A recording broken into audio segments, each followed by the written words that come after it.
Grammostola quirogai.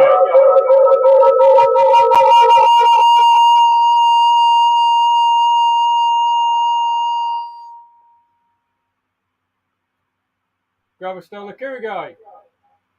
Grammostola pulchra. Grammostola quirogai. Grammostola pulchra. Argentinian black.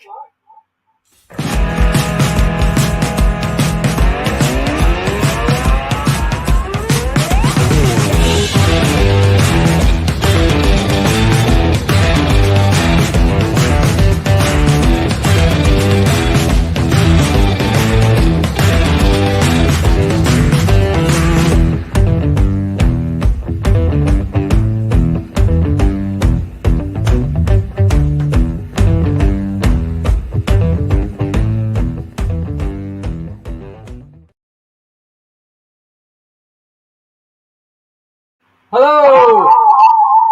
Welcome! Sorry, I'm having some issues. What the heck is going on? Ugh. Is that any better? Ugh. Excuse me. Oh my goodness. Gav, how's that sound? Is that terrible? Sorry, 1 second. How's that? No. I don't know what's going on.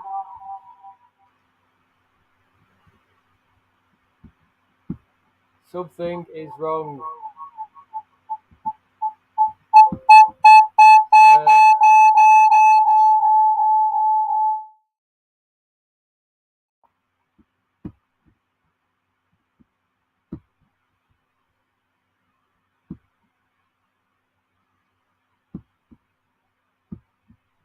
Hello?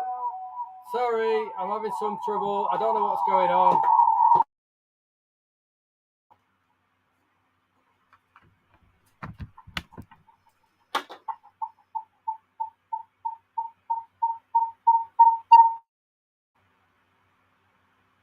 Try that, Gav.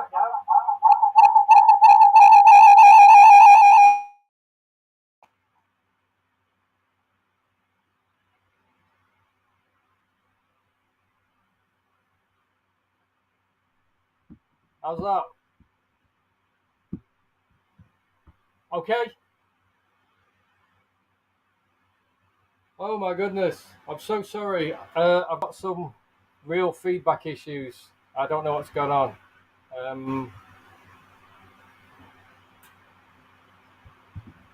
I'm still getting it. Just a minute.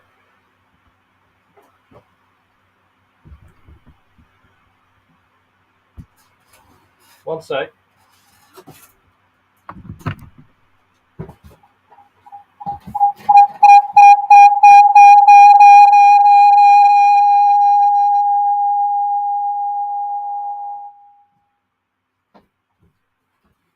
I'm so sorry, everyone. I honestly don't.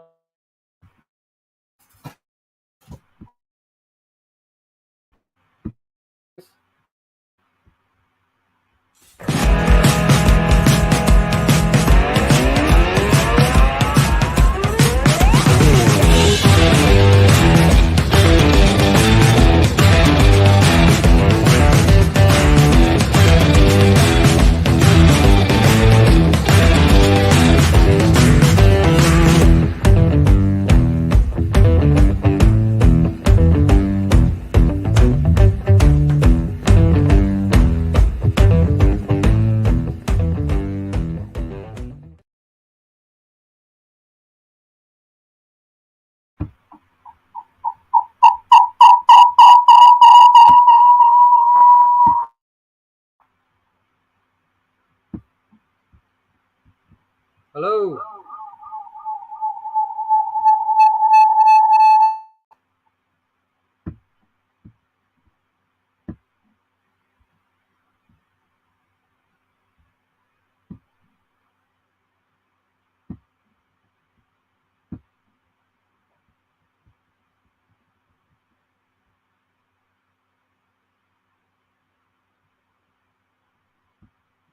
I just don't know what's going on with it.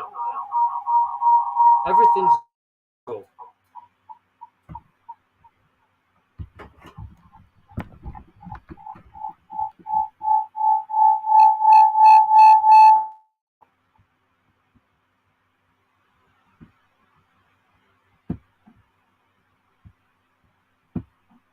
How's that? No.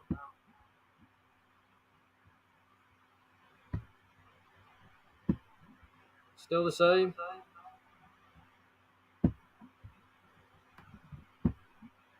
How's that? Is that better?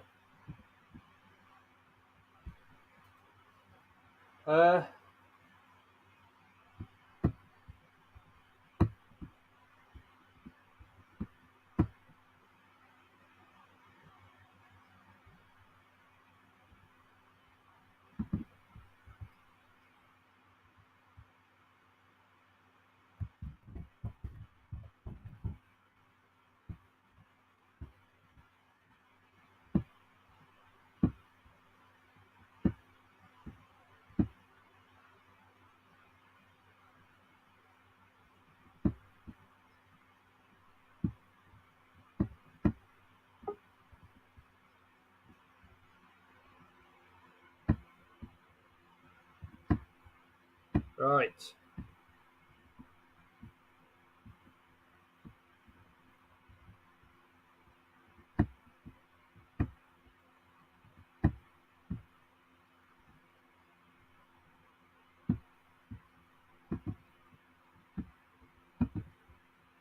Okay. Is that all right? I think I've done it.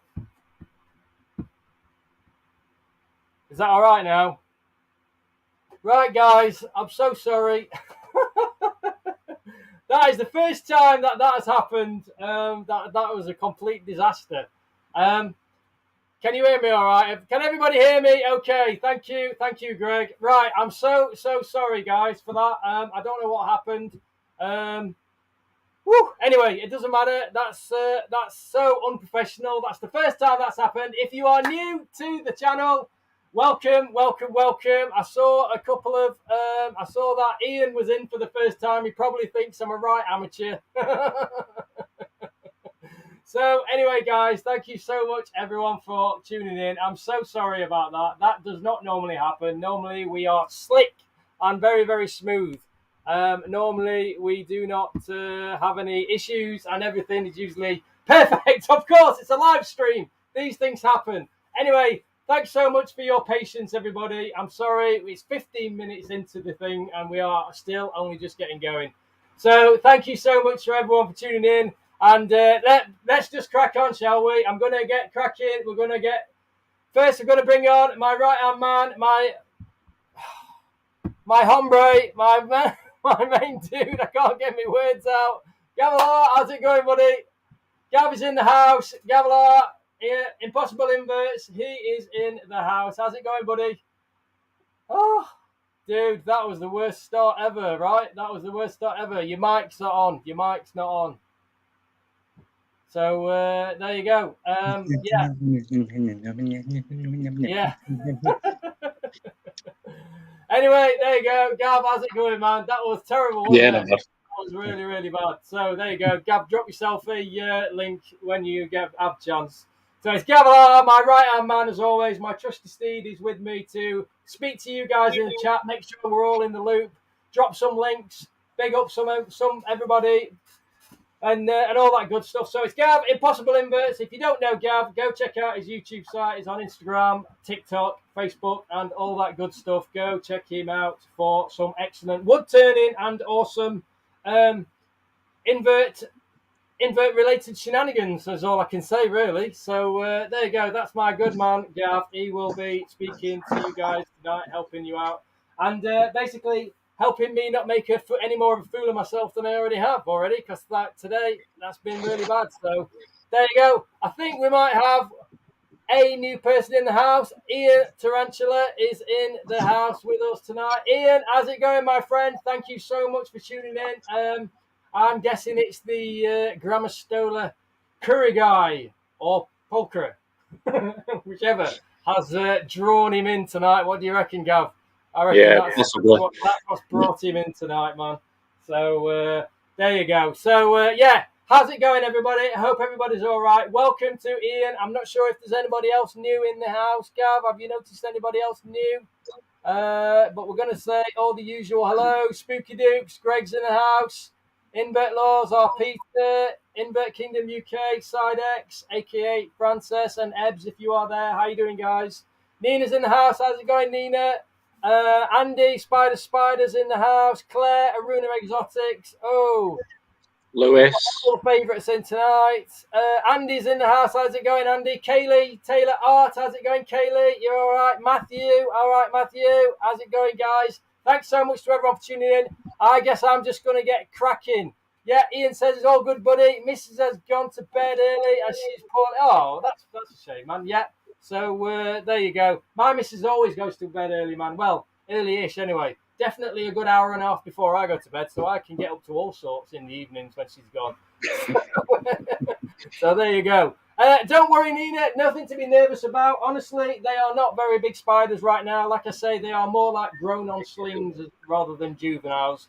But I've been wanting to rehouse these guys for such a long time. But as any of you kind of experienced keepers who have kept the Grammostola will know that they are epic slow growers. So I think I've had mine I think we worked out, didn't we, Gav, that I'd had mine for about nearly 3 years or so. And I think they might have molted once, maybe twice since I've had them. So they are still only about 3 centimeters, I would say now. But Grammostola quirogai, or the Uruguay Black Beauty. Now, I'm not going to say that these are definitely Grammostola quirogai because, as any of you who knows anything about this genus knows, it's all in a complete mess.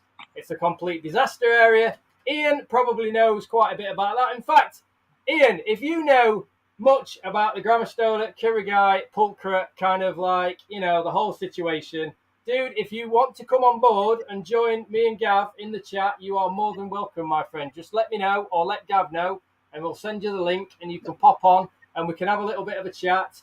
I only know what I've read and what bits and pieces I've picked up. Basically, there is so much confusion about Grammostola quirogai and Grammostola pulchra. There is also a Argentinian species as well, just to add things into the mix.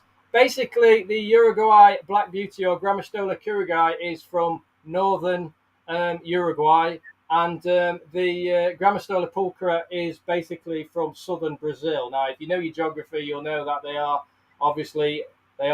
border countries, and there's basically a river also dividing a couple of these species. So you've got the Argentinian black, the Uruguay black, and the Brazilian black, and they are all basically, there's so much confusion about who's got what and where and how and whatever. So basically, nobody really knows who's got what. These were sold to me as Grammostola quirogai, so I'm basically calling them Grammostola quirogai just because that's what they were sold to me as. But they could very well be pulchra. Now, there is very, very little way of distinguishing between the two. Some people basically think that they know this, that, and the other, but really only a scientist with a microscope can actually tell the difference apart. Basically, we'll talk a little bit more about that a little bit later on. I'm basically just going to crack on, get started, and Ian, if you're there and you want to pop on and have a chat about Grammostola genus in general, my friend, you are more than welcome, because I need to crack on. I've got 4 of these bad boys to crack on with. I've got 4 Grammostola quirogai to be rehousing, and I'm going to rehouse them into these wonderful Unseen Universe double door 15 by 15 by 15 cubes. There they are. They are absolutely beautiful. They are top opening and also front opening as well. So there you go. Top and front opening. Basically, my Grammostola have been in these very small sling pots for quite some time, but it is about time that they were rehoused. So I've been looking forward to it, because basically these, like a lot of Grammostola, they are what you would call a showcase tarantula, and so they're terrestrial. they're New World, so they do have urticating hairs. As far as I'm aware, the urticating hairs are just a little bit of a mild irritation. They're not overly potent in the way that they will cause you too much trouble. But so they're terrestrial, and they are opportunistic burrowers. So I'm going to give them a nice kind of 2 or 3 inches of substrate, but I'm going to give them a very basic housing. And I've just realised, Gav, I haven't got any cork bark ready. So I'm just going to crack on, and I'm going to get all these 4 substrate wise. I'm going to get them sorted out. All the So pieces feel free to talk amongst yourselves. If anything's got anything to say, Gav will chuck that in, and I'll do my best to have a little chat with you. House full of COVID. Oh, Claire. Sorry guys. I hope you're all right, and I hope you make a very quick and well, you know, pain-free recovery. So I hope you ain't got it too bad anyway, mate. I hope everybody's all right. And I hope you feel better very soon. But thank you for joining in the live. It means a lot. It means so much to for you to be involved. Right. What I'm going to do is then I'm going to crack on, and I'm going to get. I'm just going to start getting in the substrate. So basically, I did think about doing bioactive setups for these Grammostola, and I very quickly came to the conclusion that I don't think there's any point in going full bioactive. I'm going to go semi-bioactive. What the heck is semi-bioactive, I hear you say? Well, it's basically just going to be the substrate that's alive, springtails, white dwarf, and you know, that's about it, really. I did think about planting a plant, but as far as I'm aware, and from what I can see with my slings, is they like to basically just trash the joint. They're not really interested in having a really lovely, nice plant in there. I think if I put a plant in there, they're just going to completely turn it upside down, and they're just going to destroy it. So I've opted to just go for some substrate that's going to be bioactive, and then I'm going to go for like a nice fake leafy type thing, and a nice lovely little succulent.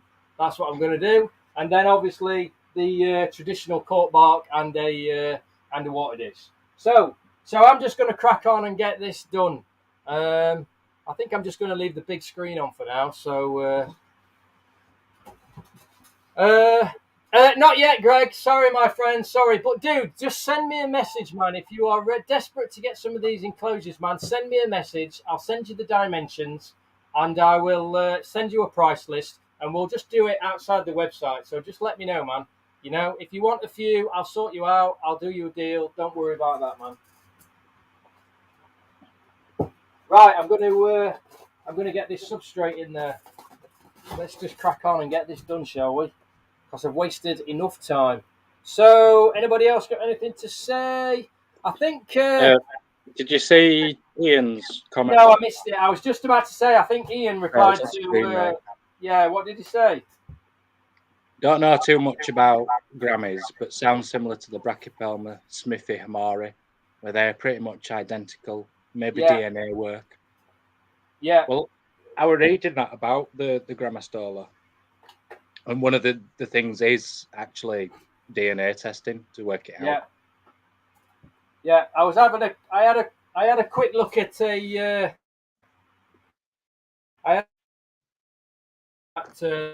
distribute DNA, and also they looked at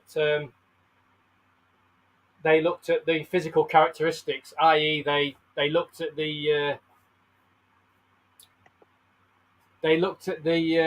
what was it? The tibial hooks of the males, and basically there is a subtle difference between the pulchra and quirogai, and also the Argentinian species. There's a subtle difference of the spine, of the distribution of the spine down the hooks. So there's a slight variation that you can only tell by looking at them under a microscope.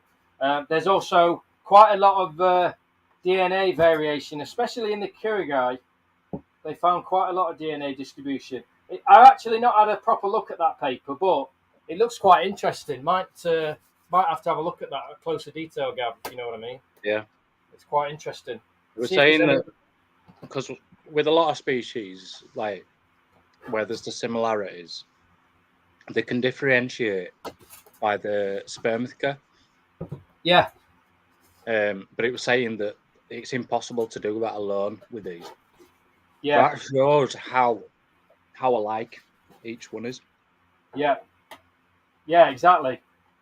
I mean, we were talking about this the other day, weren't we? And we were like, we were wondering if there's been some cross-species breeding going on, because obviously, because of their location, they're very, very closely. I think there's like a river separating Quirogai and Pultra. And we were wondering whether or not, like if at certain times of the year or over certain periods on a cycle, the river gets so low enough so the spiders can like somehow cross. There's a land bridge emerges, and there's some like kind of crossbreeding going on and things like that. So nobody's really sure, as far as I'm aware. Nobody really knows what is going on with that genus, other than it's very confusing, and there is just absolutely no way of knowing without scientific investigation, DNA testing, phylogenetics, and also microscope observations of the tibial hooks on the males. There's just no way of really knowing what's what. So I think there's some real confusion. So no, you can't. I don't think at this stage anybody, especially myself, can say that I've definitively got Grammostola quirogai. They could It's very a long well way off that being decided. You what? Sorry. A long way off that being decided. Yeah, and also they're very young as well. There is some speculation about whether or not the quirogai, when they're in pre-molt, they go like a brownish. They take on like a brownish kind of color, and then when they molt, they go that absolutely gorgeous velvety kind of black kind of color. But at the moment, I think it's a bit of speculation. Do you reckon Tom's Big Spiders? Do you reckon he'd come on and have a chat? Maybe. Well, I was listening to his podcast when I was doing a bit of research on these, and he was basically saying that he was really interested in finding out more information about more of people's general observations. Like whether or not there is anything to go on. Regarding like what I just said about the pulchra, about the quirogai taking on like a brownish colour in pre-molt, and he was saying send him some photos. Send him some, like he wants like photos and as many people like messaging him as possible, so he can like try and build up a bit of a catalogue about all the different things. Yeah. I mean, it's still not definitive, obviously, because nobody really knows. So I'm just so we've been shooting the breeze a little bit about the confusion surrounding Grammostola quirogai and Grammostola pulchra, because I think it's fascinating, and I think it's definitely worth looking into a bit further. But definitely worth looking into whether or not there's been any more recent investigations, any more research done. Because I think that paper I was looking at is quite old now. Like most stuff. It's all old stuff. I think the problem is obviously there's just no money. There's just no money available for research, for properly funded research. And the exotic community in general is screaming out for funding for scientists and to go off and do some proper research. But it costs money. Trust me. When I was working research at Bradford, when I was doing my cancer research, I had a grant for £250,000, and it was basically only for 3 years. Everything costs so much money, like just to do what you would consider simple things like DNA tests and all that sort of stuff. Yeah. Honestly, the money just runs out so quickly, and So I totally get it.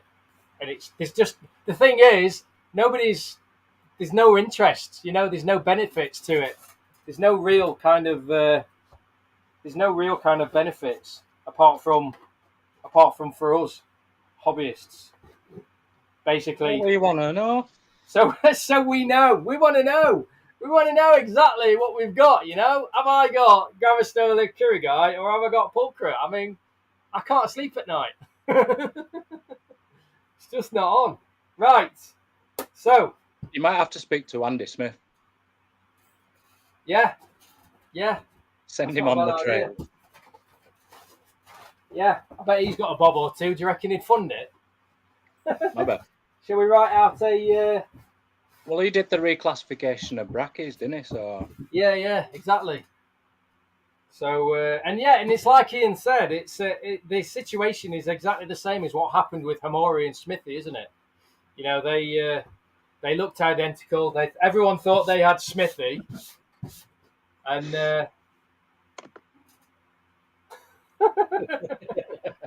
yeah, maybe you're right, man. Maybe you're right.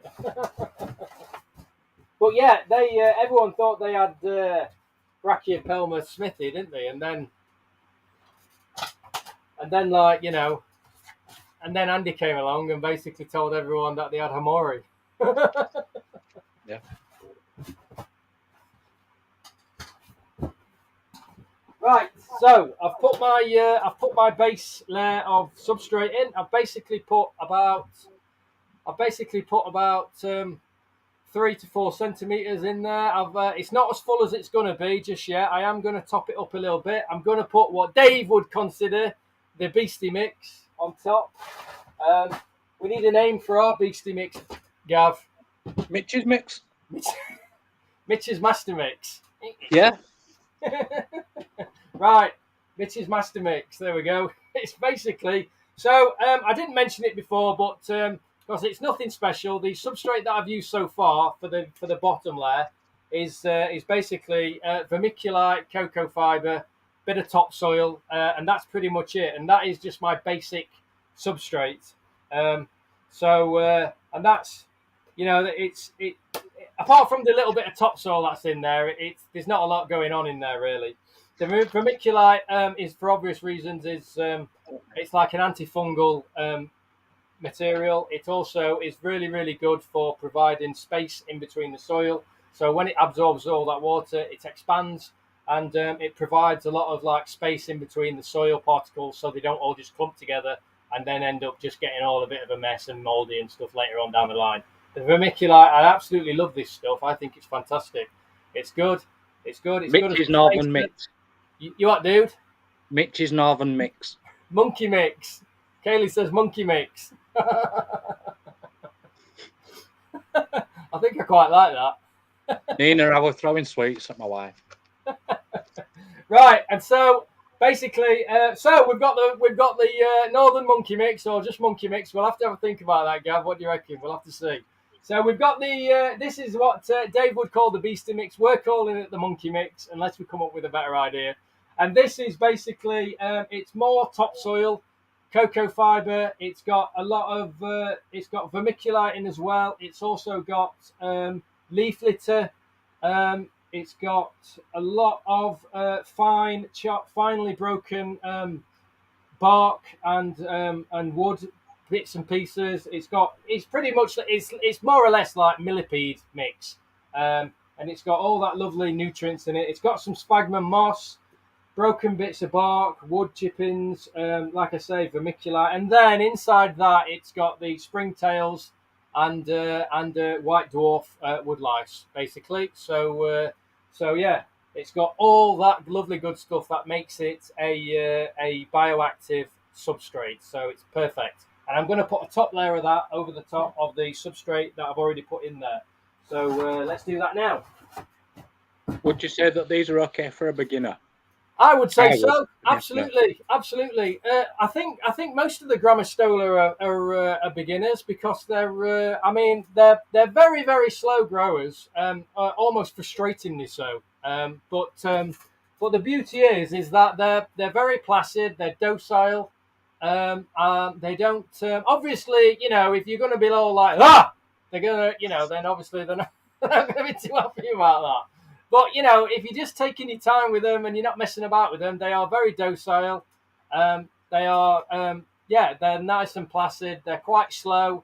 Like I say, they're slow growers and they don't move around. They don't dart around too much. They're perfect, and also, they are absolutely immense eaters. They will eat absolutely anything, and they will keep eating all the time.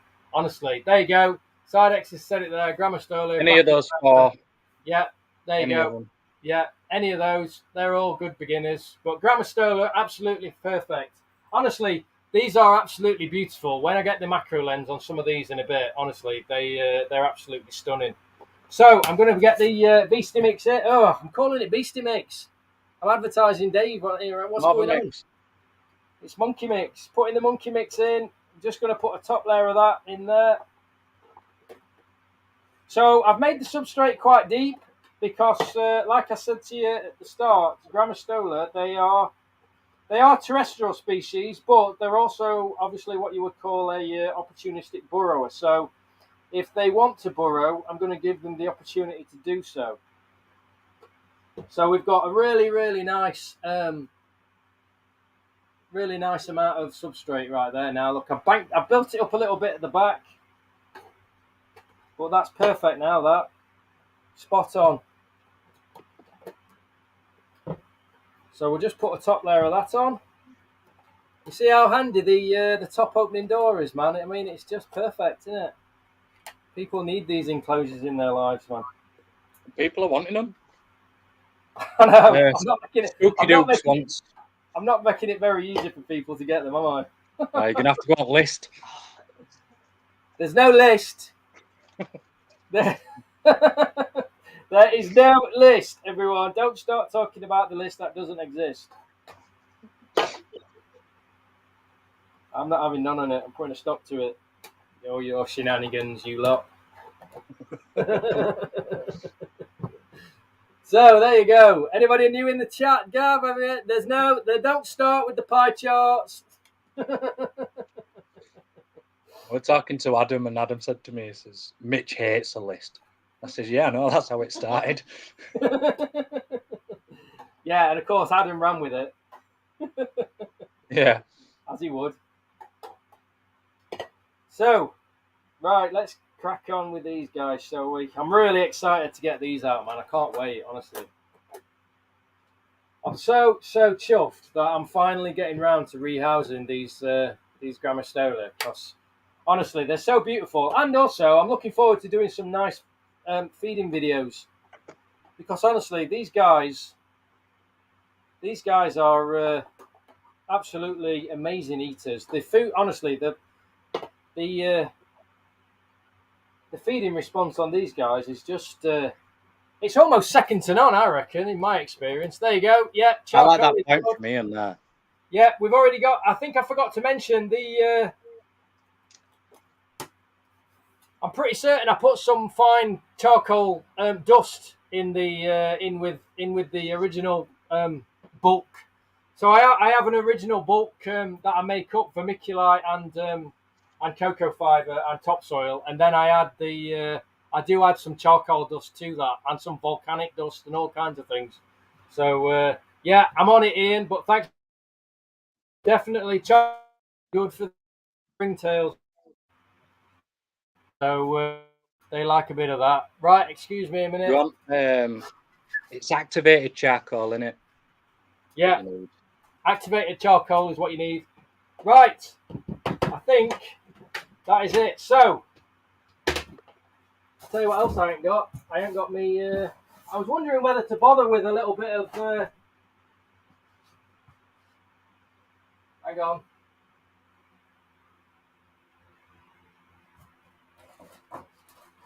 I don't know whether to bother with a little bit of sphagnum moss on the top. Because from what I can gather, even though this species traditionally, people used to think that they like it bone dry. But from what I can gather, a couple of videos that I've been watching, a couple of more recent videos, they apparently they they do better with a little bit more humidity, like 65 to 75% humidity. So what I'm going to do is basically I'm going to do what people like to call make it rain. So I'm gonna like allow the top layer of the substrate to basically just dry out a lot for most of the time. But when what I'm going to do is I'm going to just like either when I have the water dish in, I'm either going to overflow the water dish, or I'm going to spray down the side of the enclosure and basically allow it to just get wet from the bottom upwards, so that the bottom layers of the substrate remain damp, not completely wet, obviously, just damp, but the top layers remain kind of relatively dry. So I think that's what I'm going to do. Yes, they are, Ian. They are, my friend. These are the new generation ones. Before, the previous ones that I designed, they only had the top opening, but these new ones have got the top opening, but they've also got the door on the front as well, mate. Like that. There you go. So you've got the top and door. So which I think is actually really, really nifty. It's what you need when you've got when you're not quite sure, you know, how your spider's going to web up and things like that. It just gives you an extra option. So I think actually, Ian, I think Graham is waiting. Is another one who's waiting for me to contact him about my enclosures. He's really interested in getting some, and he said that he was going to contact you about you maybe doing a little video or something like that. So I'll tell you what, Ian, if you're interested, I'll send you one. If you like it, do a video. If you don't, you know, that's fine. So just let me know, man. Just let me know. If you're interested, Ian, just let me know. I'll send you one, dude, and see what you think. Yeah, there you go. Thank you very much, sir. Right, okay, what was I going to do now? I was going to add...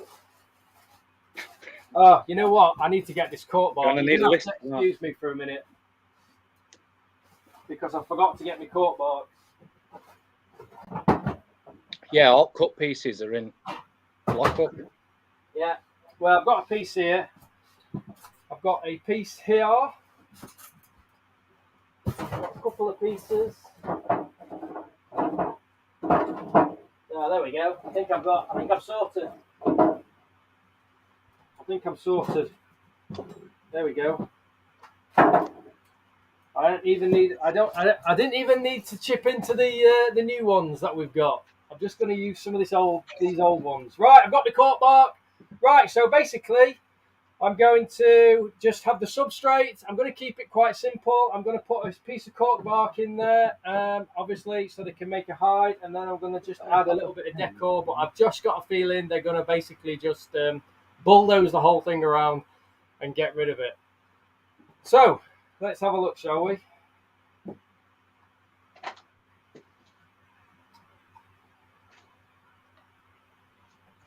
Tell you what I'm going to do. I'm going to bring up the overhead cam, see if that's a better option for people to see.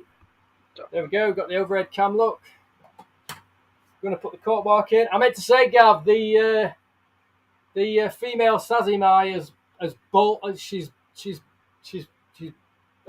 barricaded herself in the hide, man. Oh, nice. Yeah. So that's a good sign. Yeah. Hopefully he matures. Yeah. Yeah. So there we go. Nice piece of cork bark.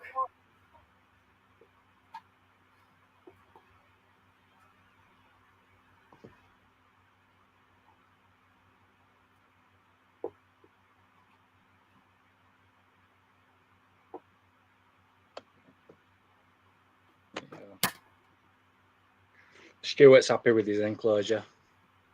Oh, is he? Oh, yeah. I forgot Stuart had taken the enclosures from me. Yeah. Yeah, Stuart, glad you're happy about that, mate. Nice one. Don't forget, I'm more than happy to come on and talk mantis on your if you decide to do a video showing your lovely new enclosure and your lovely mantis that you've got from me at the show. Right. Gonna put that in. I mean, I think yours is the old design. I think you got a mesh top one, to be honest. Is it just a mesh top one? Yeah. Oh, yeah, she's got mantis in it, hasn't she? Yeah. There we go. I think that'll do. Oh, I nice. was going to put a succulent in there, but there ain't enough room. There we go. Basically is about as simple as it gets. One piece of decor, and that is about it. Spot on, that. Yeah, I'm going to keep it simple because, like I say, I really want to be able to see these guys. I think the I think that piece of cork box is too big. Right, let's just keep going, guys. Is there a list for them, Claire? Ooh, nice one, Claire. Definitely put me on the list for those.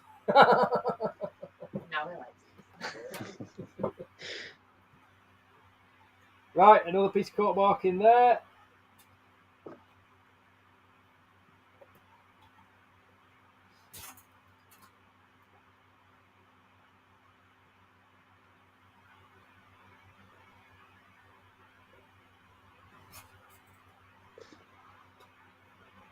I think since Brexit, the jumping spider availability, it's just hit rock bottom, isn't it? It's the same as it's just, well, yes is the answer, and also it's the same with the true spiders, isn't it? You know, we're all having problems. We're all having problems, man. Getting older stuff, true spiders, and Because we relied on countries like Germany and Poland. Yeah, I know. You don't realise, do you? No.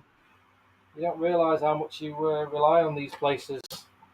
Right, we're cooking with these, man, now. So, let's just get going, shall we? Basically, like I said before, if you are just tuning in, thank you so much for tuning in. We are right in the middle of rehousing. We're just making up our lovely houses for these Grammostola quirogai, Uruguay Black Beauty. Honestly, these guys are absolutely beautiful, and I'm just gutted I didn't rehouse these sooner, because they are absolutely stunning. Hang on, because that piece is way too big.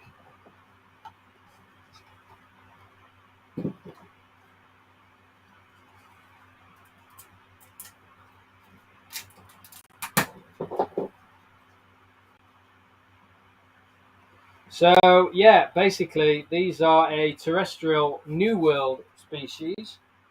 So they do have verticating hairs, but from what I can gather, never having had them directed to me personally, from what I've read, they don't cause too many problems. They're not overly potent in that regard. So I don't think if they do get a bit stressed out, it's not too bad if you do get caught with that. But from what I can gather, they don't kick out hairs that often anyway, apparently, because they're so laid back as a species. You know, you've got to really go out your way, I think, to. I mean, obviously, you can't legislate for individuals, can you? You know, some individuals are just a little bit more stressed out than others. You know, some are a little bit more laid back. It's just you get different characters within the species. Obviously, you can't say like, you know, buy a Grammostola, and Diagram or what? you can't say buy a Grammostola and you'll definitely have a docile tarantula, because obviously it just don't work like that, does it? Right, just a minute. Just need another piece of cork bark.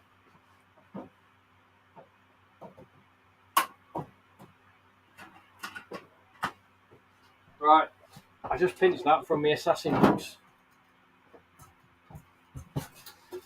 So yeah, but you know, I mean, there's a very good chance that you get a Grammostola and you are basically you're going to get yourself a nice, lovely, relatively placid tarantula. That's not going to be too.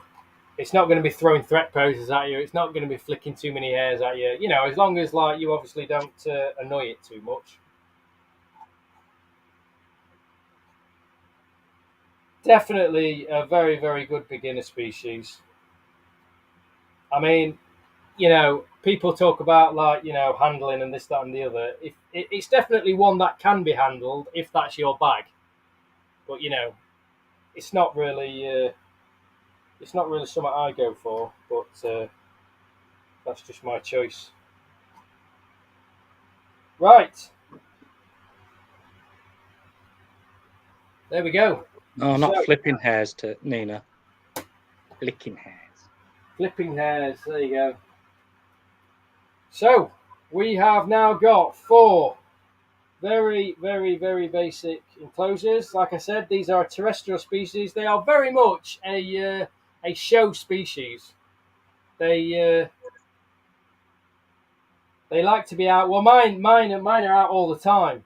So I'm really hoping that once I put them in a larger enclosure, they're going to act no differently. But I have given them every opportunity to burrow. I've basically given them a good 5 or 6 centimeters to burrow down into if they so wish.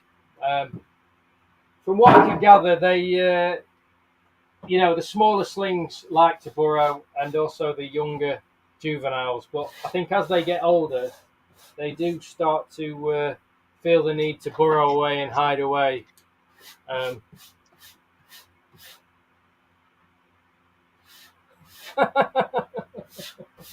Yeah, man. Yeah, absolutely.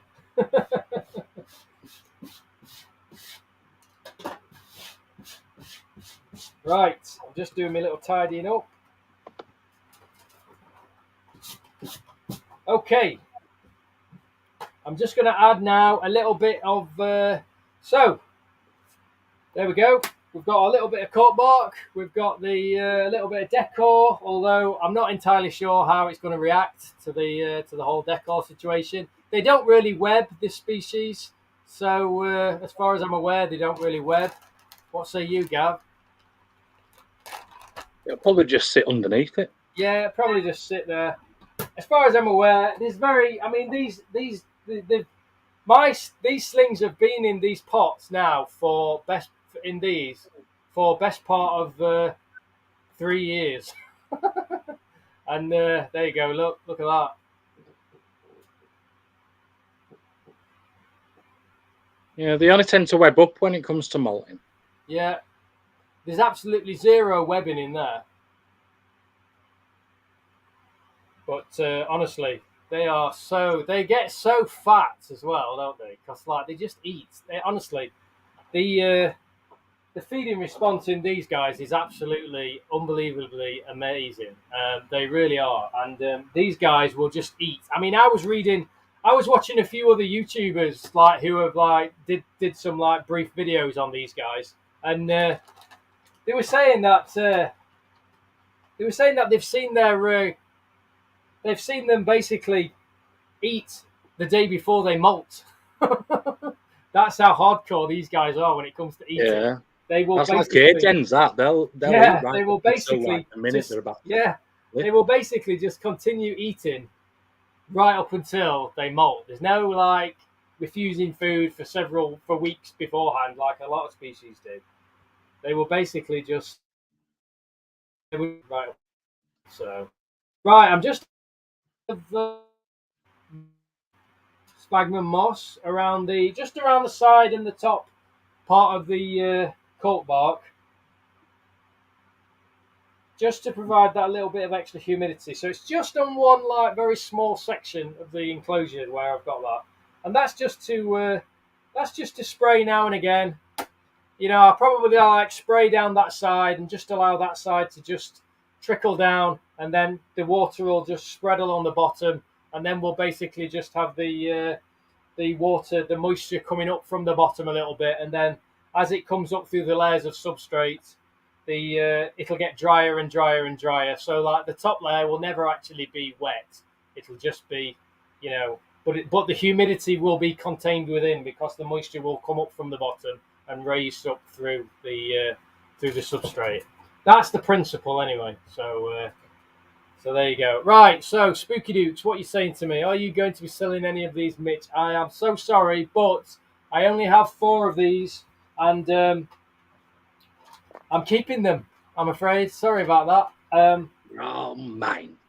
I know. I'm sorry. Did you find the bottle caps? You what, dude?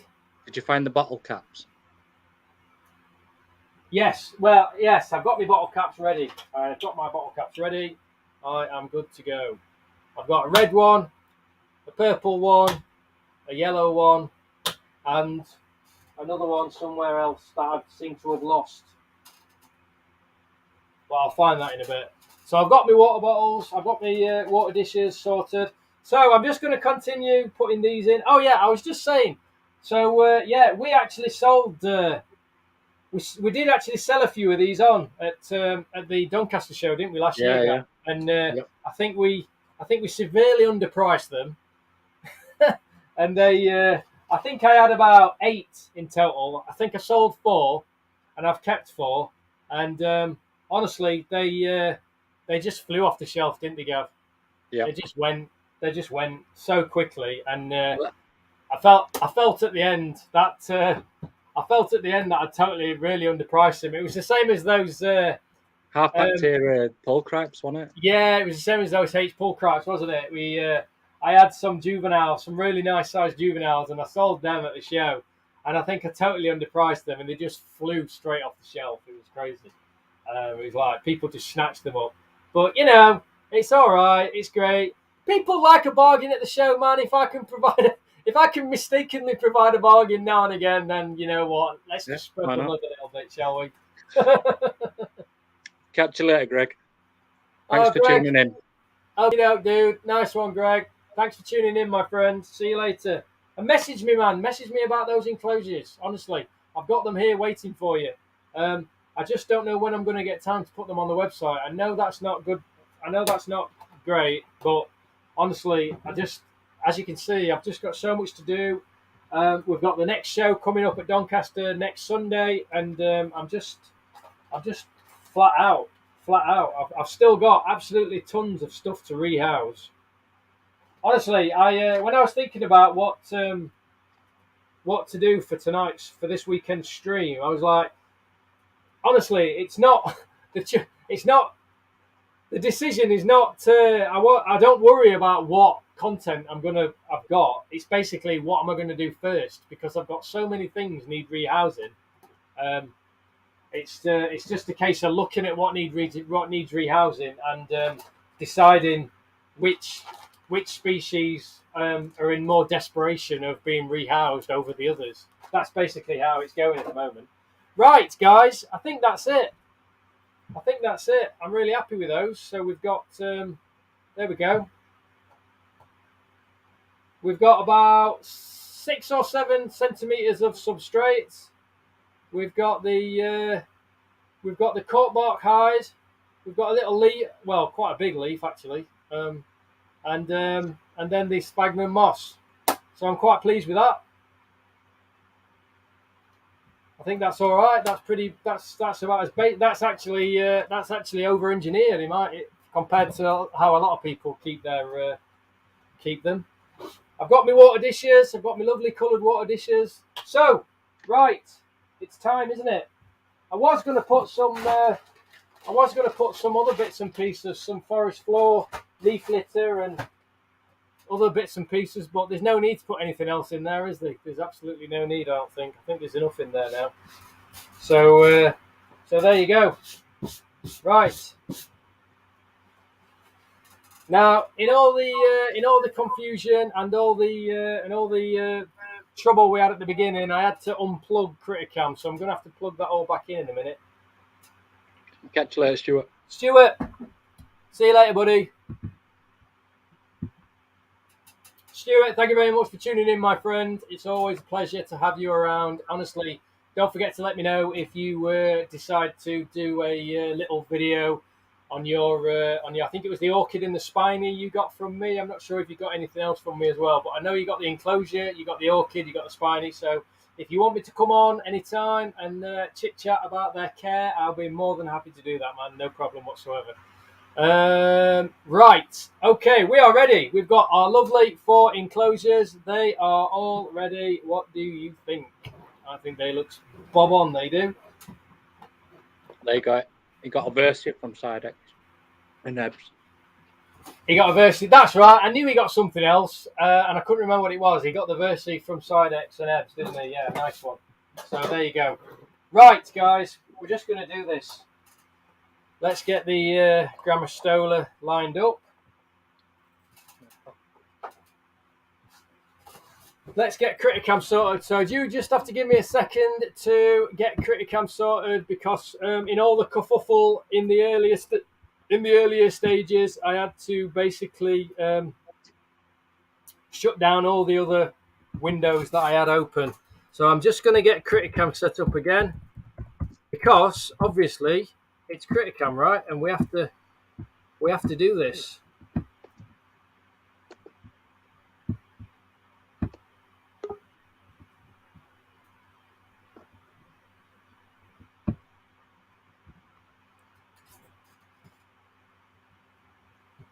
Just give that a clean.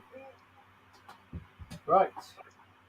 We're nearly ready. I think we might be ready for Criticam any minute now. Let's just Criticam is up and running. Right, guys, I'll tell you what we're going to do. We're going to rehouse these bad boys first. I have lost a water dish, and I don't know where that one's gone. I did have 4. I seem to only have 3. We've got red, purple, and yellow. And I'm going to go with orange. Woo! Lovely orange. There we go. Right. Let's do this, shall we? Let's get the first one rehoused and we'll see how it goes. Right. Okay, Nina. Oh, that's a shame. That's a shame. Well, we're not going to be going on maybe another half an hour or so. I'm going to rehouse these now. Then we're going to get Criticam out and we're going to do all that good stuff.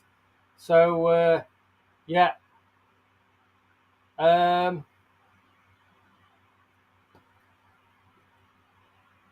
Let's do this. Let's do what we normally do. Let's get...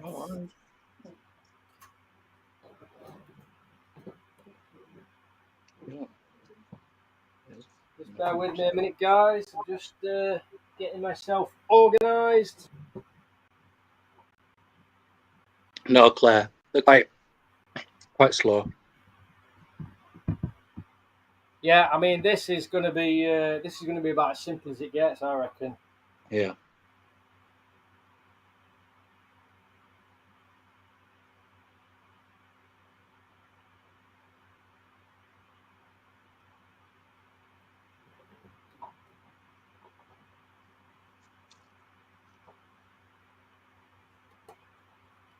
There he is.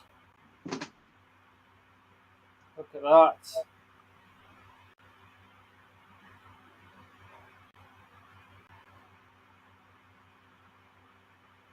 There it is, guys. So they're just starting to get a nice size now. So I think I'm just gonna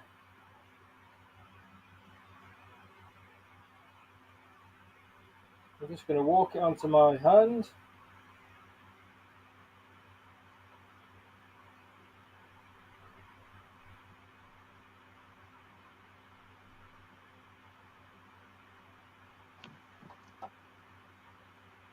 There he is, look at that beauty.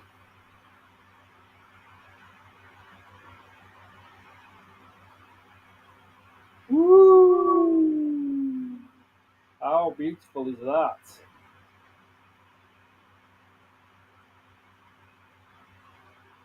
There you go, guys. Look at that. It's going to molt in about 6 months. Yeah. So there you go.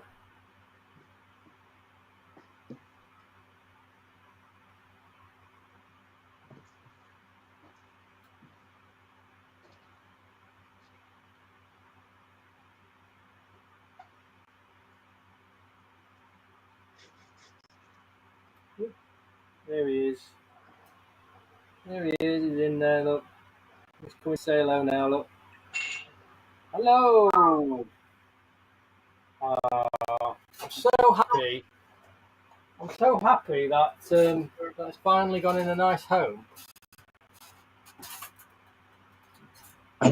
What the chuff did it do then? It stumbled over because there's a piece of loose sphagnum moth there. It started walking on sphagnum moth and then just tilted over. I like it summer solid. Yeah. Look, it's a beautiful little face. There you go. That's number one. I think what I might do is I might get Criticam out while one of them's still in the. It just depends whether it's gonna it just depends whether it's gonna sit still. You know, like if I get it out, put it on a piece of corkbark, whether or not it's just gonna sit there. Get it out on the table. Yeah, I'm gonna do that now. I'm just gonna get a piece of corkbark, and I'm gonna get Criticam out because I'm really keen to get some nice footage. So we're gonna get Criticam out. Criticam. Have you made a song for me yet, Gav? No, not yet. Right, guys, we're gonna get Criticam out. It's that time. And what I'm going to do is I'm going to have a go at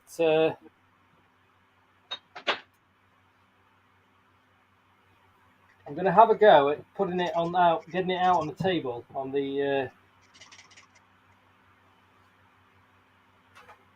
this piece of corkbark, and I'm hoping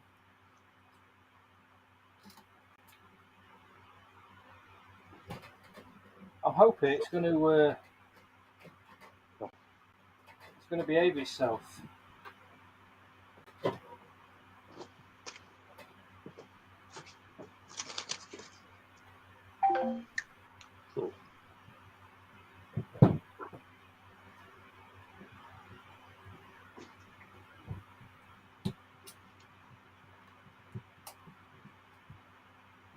All right, just a minute, because my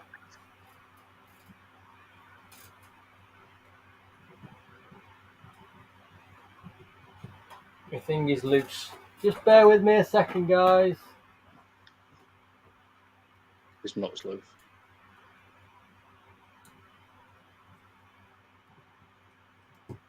Sit.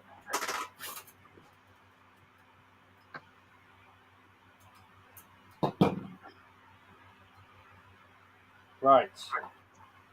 I don't know how this is going to work out because I've no idea whether or not it's going to sit still or not.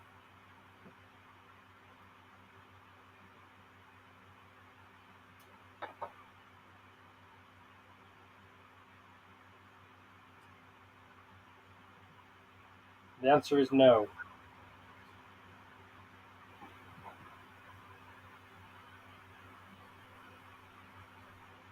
It will stop eventually. Yeah, it's just it's basically gone round the underside of the corkbark. So I'm gonna just turn it over. Yes, Claire. They got a lovely shade of black. There we go, guys. Beautiful. There we go, guys. Check it out.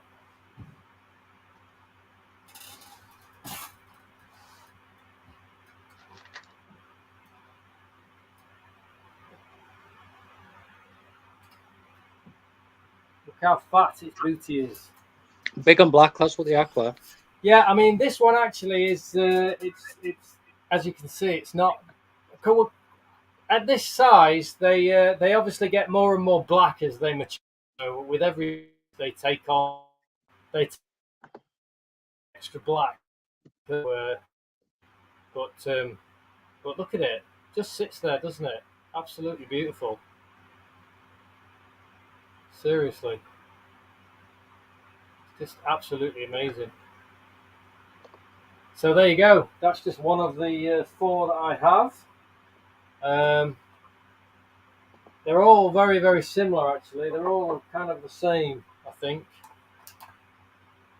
And they're all extremely fat. Basically, they're just black. They'll just go black. Do you want me to? I've got a picture up. They'll get more and more black as the. I'll share my screen quickly. Let's see if I can get slightly more overhead.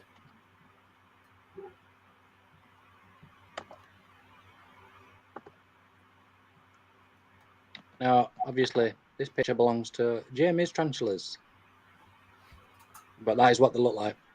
Oh, there you go. Well done, Gav.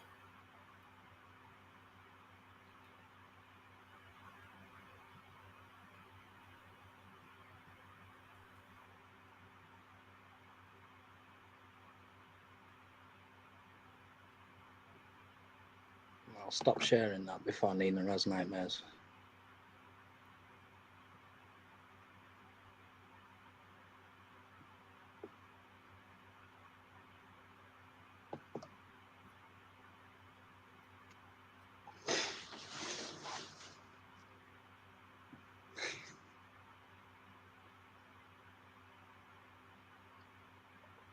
There we go.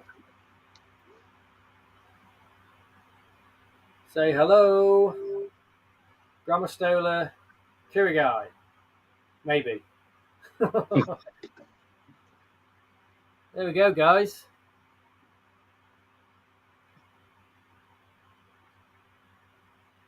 Beautiful. You've got to love it when they just sit there, man, and let you get awesome shots. You can just see it's got That's the beauty with display tarantulas, though, isn't it? Yeah. You can see it's got a really nice black patch, hasn't it? Look, right there right in the middle of its abdomen. I think that's the start of things to come, isn't it? That's the mirror spot. Right. But yeah, that's usually where most of the colour comes through first. Yeah. All right, cool. Yeah, so hopefully the next molt it'll take on a nicer, deeper black. It should do. So I'm really excited about watching these develop, because they're going to really. It's going to be really interesting to see the black coming through. Yeah, pulchripes, they start to get their colour in, and obviously the little white accents that they have as well. Yeah. Around this sort of size. So I'd imagine next molt it should have some decent colour in it. Yeah. You say decent colour, some good black. Yeah. So there you go.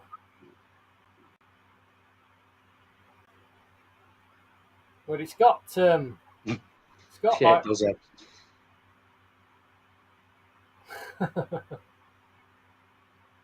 I mean, it's not helping its overall appearance by having white hairs, is it, really? So there you go, guys. Beautiful. I just love the fact that that it just sits there. It's not going anywhere. Yes, Nina, you. But you know, if you're going to start with a spider, you know, you couldn't go far wrong than something like this. That's for sure. Yeah, no.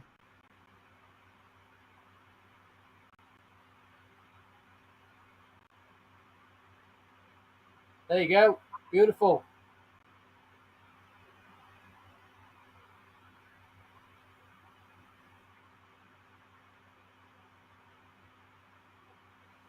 Right.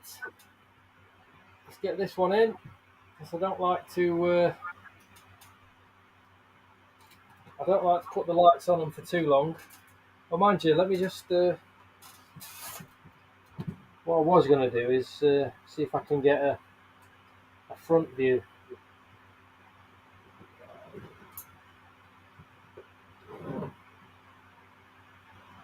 It's not making life easy by being right at the other end of the cork bark.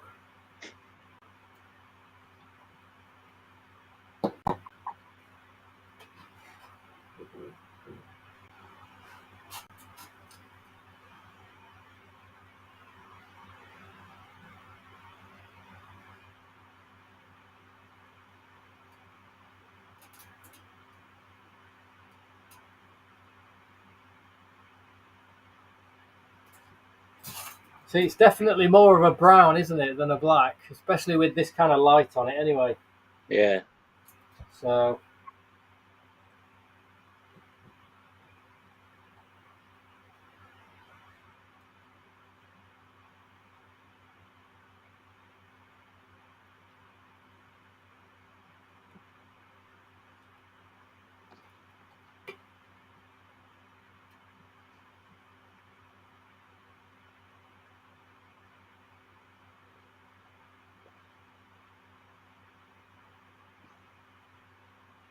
The mind boggles, Ebbs. It really does.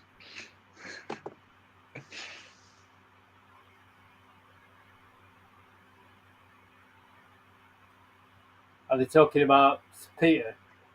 Yeah, yeah. It shows a Simani over a pulcra.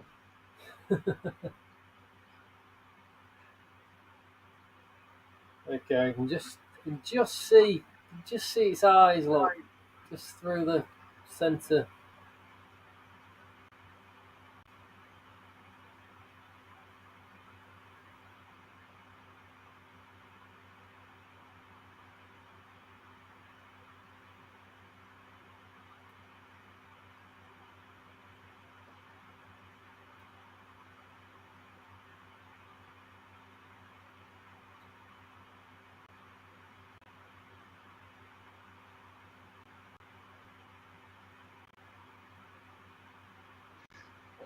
I think that happens just down here. There you go, beautiful. Right, that'll do for that one. Right then, let's get that one in now. Whew.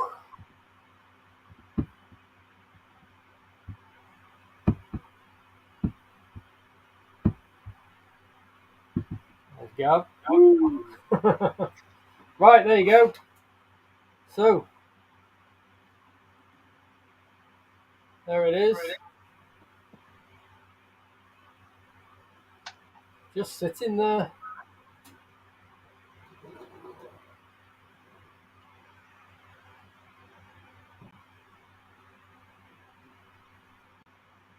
Get this bad boy rehoused. Where's the other one gone?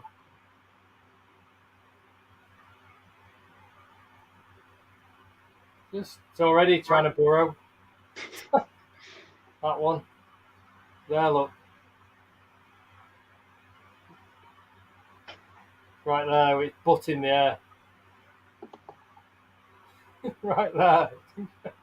It's trying to burrow down already in a really unusual place. Yeah. It's complicated with teas because teas have like two pre-malts before they're actually slings as well. Yeah, yeah. So it's usually what would end up being your fourth malt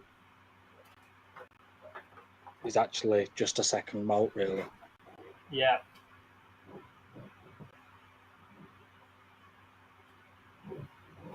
Right, just going to steer this one in. There we go, look. Nice and gentle, nice and steady. Boom. And then it's just made a beeline for the. Don't go up there. Why are you going up there? You I didn't mean, get it's the just going to memo. fall. I mean, it's not very clever, is it? Climbing up the side of the enclosure and then it's going to end up. Brachythelmas are funny for doing that. I mean, why? The thing is, problem is, it's so fat. It's just going to cause itself problems. Again, it's crawling up the side of the. There, look. Can you see it? Yeah, yeah. I mean, why? It's supposed to be terrestrial. Is this the right species? Anyway, there we go. 2 done. Boom. Let's get the others in now. And then I'm going to put some water dish in there. And we are absolutely sorted. See, this one's even brown. This even slightly more brown. This one.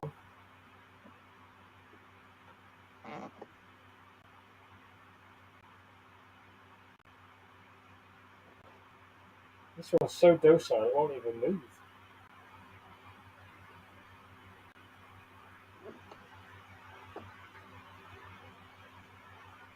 Usually we more fragile species, then people tend to wait a bit longer before putting them up as available. Your more hardy species will go younger because they're quite hardy. I think there's a problem with this one.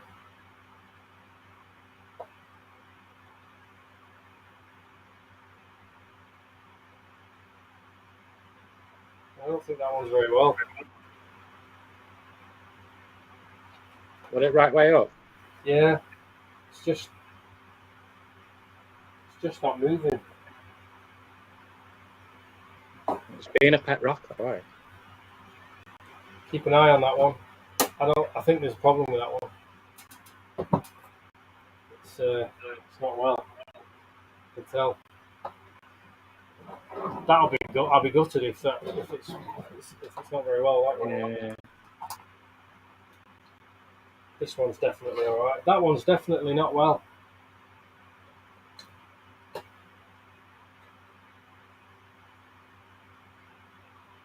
Thing is there's no. It's not like it's gone into like a death curl or anything. No. Maybe I see you it. We'll have a look at that in a minute. This one's all right.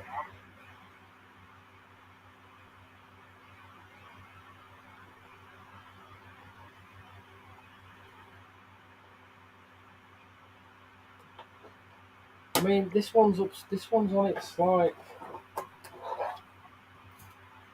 I'm really confused about this. This one. There's one here. It's basically just like gone to the top. Look, Yeah, it doesn't identify as a. it's not. It's identifying as a arboreal. Yeah. Yeah, that's what I think. Yeah, I'm going to. Yeah, I'll sort that out in a bit. Bit it with one of those half deli cups. You what? Sorry. One of those half deli cups. A small one. Yeah. I'm gonna see if I can get.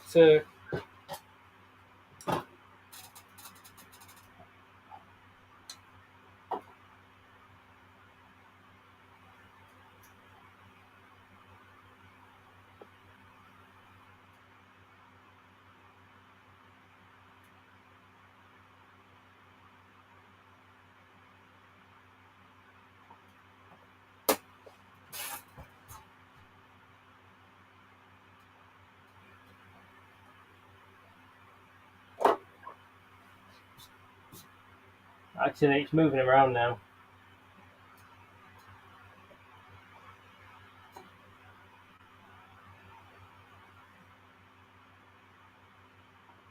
I think it might be all right. I don't know what was going on with it.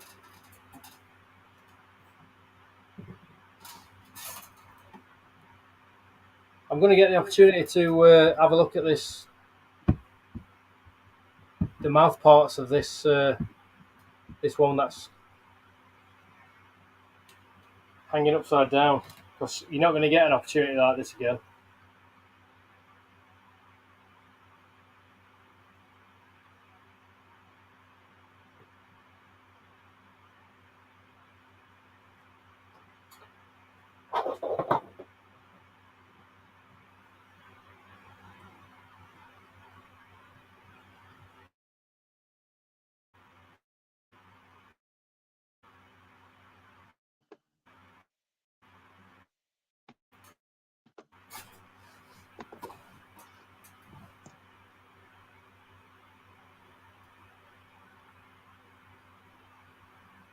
So I thought I'd take the opportunity to have a look at it from the underside, because it's very rare you'll get a chance to see these guys in this position.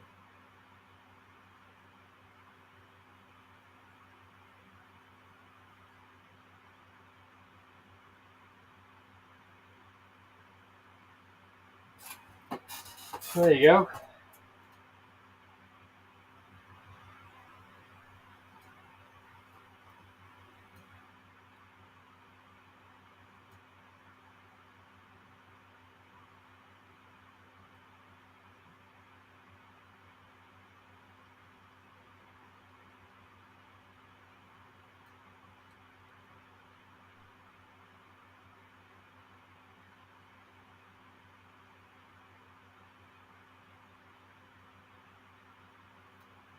It's a shame it's not crystal clear, but you can just see it's. You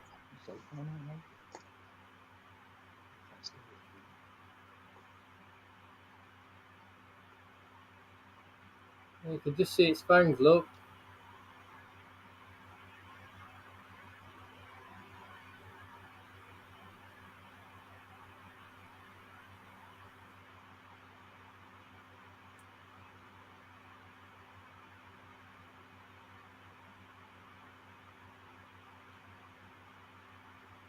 Go on then, Gav. Is it male or female? I'd need to look at right bits.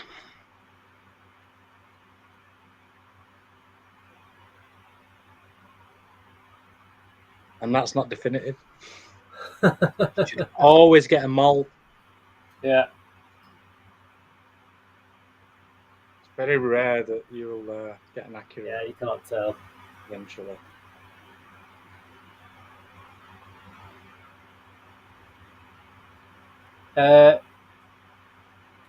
It's well, they're more like fangs, Nina.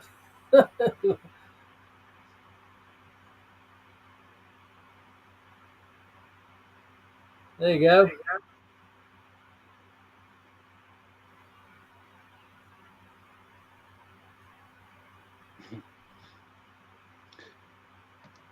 Yeah, they tend to do that when I'm guessing it's still a sling, Andy. Right, there you go. Thought I'd take the opportunity to have a quick look at those.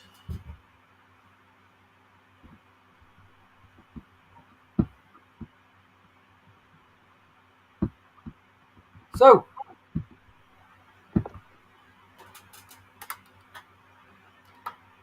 I'm going to put the water dishes in a bit when you've all gone. And right then, I think that's it. Right, Gav? I think we're done. Yeah. So, right, guys, thank you so much for tuning in. I think that is it. We are done. The little guy looks like he's moving around a little bit now, and so please don't worry. I think he's going to be all right. I'm not sure what happened. I think he might have been in a little bit of shock. I'm not sure. If they're out like brackies, sometimes brackies will just sit there and you can pick them up. Yeah, they don't move whatsoever. Yeah, exactly. So there's a good chance it might have just been a little bit, I don't know, a little bit taken aback by the whole. But also, Francis's suggestion could also be a possibility that it might be ready to flip. Yeah, exactly. It might just be bad timing on my part that I've come along and I've disturbed it, and it might have just been getting ready to flip, and it might have been getting ready. So I mean, they are very, very fat, but because these are actually really, really fat all the time anyway, because they eat. Yeah, I was going to say that's the natural look for. You can just never tell whether or not they're in pre-molt or not, but I'll be honest, I don't remember these guys molting for such a long time. I can't remember the last time they molted. I've had them so long. Like I say, I think I've had these 3 years now, and I'm pretty certain they've only molted once, maybe twice. I actually can't remember. Like I said, it's been so long I've had them, I just can't remember. So, yeah, Francis says it should be okay. I think it's going to be okay. The others are out exploring. The others are like really settling in, and but that one is basically still not moving very much. So I'm gonna just see how that one gets on. Maybe now it's in a slightly more humid environment, it might just be what it needs to just do its thing, flip and molt. So we'll see how it goes. So thanks so much, guys. I'm really happy with those. I've got loads more rehousings coming up, so I'm going to move on with those again over time. I think has anybody said anything? Ian's still there. I weren't sure if you were still here, Ian. So thanks for staying with us, man. Yeah, and I hope to see you more often in the future. And don't forget, as usual, if anybody's got any knowledge to impart on any of the species that I'm doing any of the rehousings in, honestly, just drop me a message. I'm more than happy to have people come on. We can talk about things, people who have got vastly more experience than me at keeping a lot of these species that I'm rehousing. and I'm more than happy to get people on board, and we can have a chat, and people can just like tell us about their experiences and just mix things up a little bit, because I'm aware that, you know, if I'm busy doing things, sometimes I'm not always like, you know, chitty chatty, but I do try my best. So there you go, guys. Anyway, How thank you so about much to everyone for tuning in. You like these? people could drop their suggestions in comments afterwards for maybe what species could be rehoused next? Yeah, yeah. I mean, I've got a whole list. I have got quite a lot to rehouse. So Yeah, if some people drop some suggestions in the yeah, comments if afterwards. if anybody in the comments, not the comments in the stream, the comments on the video after the when everything's finished, if anybody's got anything they want me to talk about, rehouse, anything like that, if I've got it and it needs a rehouse, I will definitely do that for you. So thank you. There is no list, Claire. It's not going to be a list. It's going to be a number of suggestions in the comments section. It's definitely, most definitely not a list. The only list that exists is the stock list. Anyway, Ian, thank you, mate. I hope you definitely come and see us all and keep popping in, man. Because I've got a lot of exciting stuff lined up. So there you go. Anyway, thank you so much, guys. It's been brilliant. I'm really chuffed that I finally got around to rehousing these guys. Grammostola quirogai, Uruguay Black Beauty. They are an absolutely beautiful species. They're just getting to the stage now where one more molt or two more molts, and they'll really start to take on that really velvety black coloration. I'm really excited to see them come through, and you just don't see these very often knocking around. They're actually becoming more and more rare, as far as I can tell. Not a lot of people tend That's to because have they're them. finding out that they're actually pulchras. Yeah, and that, you know, who knows? You know, We maybe don't, yeah. I'm hoping to revisit this whole Grammostola quirogai pulchra kind of situation. If we can do some more digging and some more research, I might come back and have a little bit of a chat dedicated to them. So thanks so much. But I'm sorry about the hiccups at the beginning. 15 minutes of just me trying to like mess about, trying to figure out what the heck was going on. So I'm sorry about that. That doesn't normally happen. It's just a one-off. I promise. Right, guys. Thank you so much for tuning in. I really appreciate it. Gavilar, say thank you, my friend. Say see you. Thank you, everyone, for tuning Yeah, in, thank and you we'll so catch much. you on the next one. Brilliant. There you go. That's Gav, Impossible Inverts. If you don't already subscribe to his channel, get over there and subscribe. Impossible Inverts, that is Gav. So thank you to everyone for tuning in. And basically, the next stream would normally be Wednesday, but because there's a show on Sunday at the Doncaster show is next Sunday, I am planning on doing a pre-show chat. I'm hoping to get a couple of guests on, and that will be cool. So it's going to be a pre-Doncaster stream chat, pre-show chat. That's probably going to be Thursday or Friday, so look out for that, guys. So if you're at all interested in the Doncaster show, please make sure you tune in for that. We're going to be talking about the show and all that good stuff. So yeah, hopefully we might even get Balfcam on the go for that one as well, if I can find the time to sort that out. So thanks so much to everyone for tuning in. I really appreciate it. I hope to see you again in the next stream. Thank you and good night, everybody. Bye.